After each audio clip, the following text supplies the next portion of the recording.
Laboratory ટેકનિશિયનોએ પોતાના પડતર પ્રશ્નોને લઈને હવે ભૂખ હડતાલ આંદોલન શરૂ કર્યું। પ્રાથમિક આરોગ્ય કેન્દ્રમાં ફરજ બજાવતા લેબોરેટરી ટેકનિશિયનનો પોતાની 1992ના પગાર સુધારણાના પરિપત્રની અમલવારી કરાવવા બાબતે આંદોલનના ત્રીજા દિવસે તેઓના પ્રતિનિધિ શ્રી નિલેશભાઈ કાછડિયાએ ભૂખ હડતાલ આગળ વધારી હતી। વિગતે જણાવ્યા અનુસાર સરકારના ત્રીજા દીકરા હોય તેવી રીતે આરોગ્ય, મેડિકલ અને તબીબ સેવાઓ તેવી ત્રણેય જગ્યાએ ફરજ બજાવતા લેબોરેટરી ટેકનિશિયનોને આ સુધારો લાગુ પડવો જોઈતો હતો, પરંતુ પરિપત્રમાં એક નાની સરખી ભૂલ થવાના કારણે આ ટેકનિશિયનો 30 વર્ષથી સરકારમાં વારંવાર રજૂઆતો કરવા છતાં પણ આ નિષ્ઠુર સરકારે એકને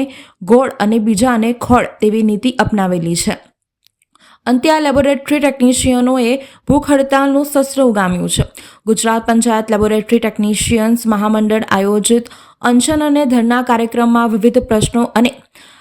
લેબોરેટરી ટેકનિશિયન સ્વર્ગને નાણાં વિભાગમાં ઠરાવ 25/6/1992ની અમલવારી કરી લાભ આપવા બાબત,